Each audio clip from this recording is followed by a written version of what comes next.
Em Brasília, as conversas entre o empresário Joesley Batista e o executivo Ricardo Saldi, divulgadas hoje, revelam citações a ministros do Supremo, planos de como agir e até a certeza da impunidade. A gravação da conversa entre os executivos do grupo JIF se transformou numa bomba relógio em Brasília. O dia foi mesmo de espera por uma decisão do relator do caso, ministro Edson Fachin, que passou a tarde analisando o conteúdo do material, classificado pela Procuradoria-Geral da República como gravíssimo, e decidiu pela quebra do sigilo da gravação. A conversa entre Joesley Batista, dono da JBS, e o diretor institucional Ricardo Saldi tem 4 horas de duração. No áudio, os executivos falam em agir no Supremo Tribunal Federal, com a ajuda do ex-ministro da Justiça, José Eduardo Cardoso. Semana que vem eu vou chamar o Zé e falar: Zé, não tem que organizar o Supremo, velho. A única chance que nós temos de sobreviver é isso.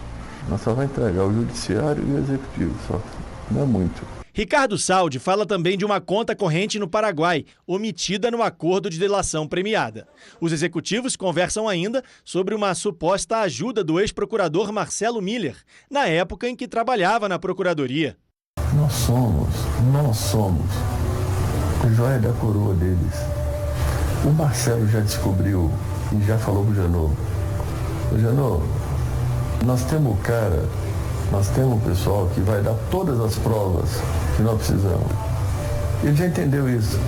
O ex-procurador Marcelo Miller trabalhou na equipe da Lava Jato entre 2014 e 2016 e chegou a ser braço direito do Procurador-Geral da República, Rodrigo Janot.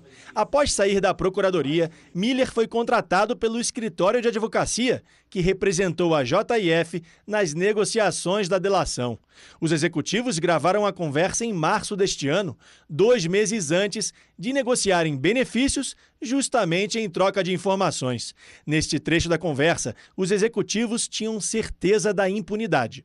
E no final, a realidade é essa: nós não vai ser preso. Nós sabemos que nós não vai.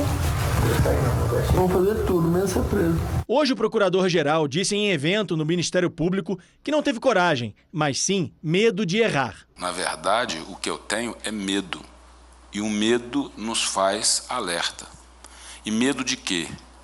Medo de errar muito e medo de decepcionar a minha instituição. A gravação chegou às mãos da Procuradoria-Geral da República por meio dos próprios executivos da JIF. Segundo Janot, o prazo para os delatores apresentarem os documentos acabava na quinta-feira. Mas eles não sabiam que o Supremo havia autorizado prorrogar a data limite por mais 60 dias. Uma análise preliminar do Ministério Público sugere que o áudio foi entregue por descuido, no meio da documentação. Agora, o que deveria comprovar as informações coloca em xeque o acordo de delação premiada.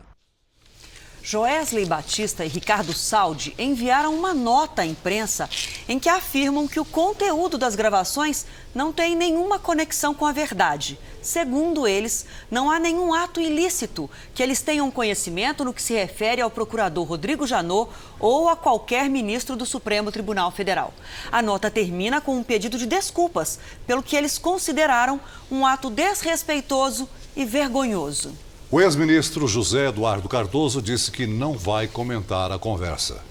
Os ministros do Supremo Tribunal saíram em defesa da corte depois que os nomes de alguns deles foram citados nos áudios da JBS. A presidente do STF, Carmen Lúcia, determinou investigação imediata por conta do que foi dito nas gravações. Gilmar Mendes, um dos 3 ministros do Supremo citados no áudio do empresário Joesley Batista, da JBS, disse que o procurador-geral da República, Rodrigo Janot, usou as delações como vingança política.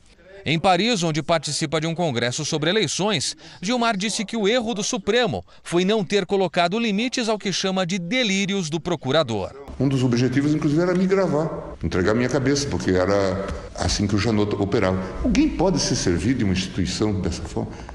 É um desastre. Isso é a maior tragédia que já ocorreu na Procuradoria-Geral da República em todos os tempos. Não tem nada igual. Estão usando a delação premiada para outra finalidade, para vingança política, para delírios, talvez. Certamente essa delação terá que ser completamente revista. Gilmar Mendes também negou que a corte tenha qualquer envolvimento em corrupção. Foi uma terça-feira tensa. A presidente do Supremo chegou a cancelar toda a agenda para analisar a crise. No início da noite, divulgou um vídeo em defesa do STF. Agride-se de maneira inédita na história do país a dignidade institucional deste Supremo Tribunal e a honorabilidade de seus integrantes. Impõe-se, pois, com transparência absoluta, urgência, prioridade e presteza, a apuração clara, profunda e definitiva das alegações em respeito ao direito dos cidadãos brasileiros a um judiciário honrado. Enviei ao diretor-geral da Polícia Federal e ao procurador-geral da República ofícios exigindo a investigação imediata, a fim de que não fique qualquer sombra de dúvida sobre a dignidade deste Supremo Tribunal Federal e a honorabilidade de seus integrantes. Nos bastidores, os ministros se uniram no que chamaram de uma tentativa de desqualificar a mais alta corte do país. A pedido da ministra Carmen Lúcia, nenhum dos outros ministros quis comentar os novos áudios dos executivos da JBS. O ministro Ricardo Lewandowski, outro nome citado por Joesley, está em Roma e não foi localizado para comentar o assunto. O presidente Michel Temer está a caminho de Brasília, onde desembarca na próxima madrugada. Ele estava na China quando recebeu a notícia de que a delação da JBS seria investigada. Eu não falo sobre isso. Realmente, eu tenho que ter a maior serenidade, como sempre tive. Respeito todas as decisões que forem tomadas pela Justiça, pela Câmara dos Deputados, pela Procuradoria-Geral, né?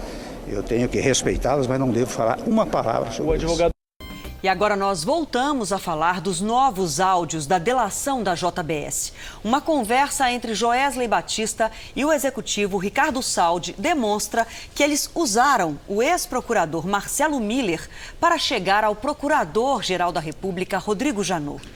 Eles mencionam também a advogada Fernanda Totman, que trabalha para a JBS. Por isso que eu quero, nós dois, temos que estar 100% alinhados. Nós dois e o Marcelo, entendeu? Então nós dois temos que operar o Marcelo direitinho para chegar no Janot e falar, eu acho, é o que eu falei para Fernanda, é o que eu falei para nós nunca podemos ser o primeiro, nós temos que ser o último. Nós não podemos ser, nós temos que ser a tampa do caixão. Fernanda, nós não vamos ser nunca quem vai dar o primeiro tiro. Não vai ser quem vai dar o último tiro. Vai ser quem vai bater o prego da tampa.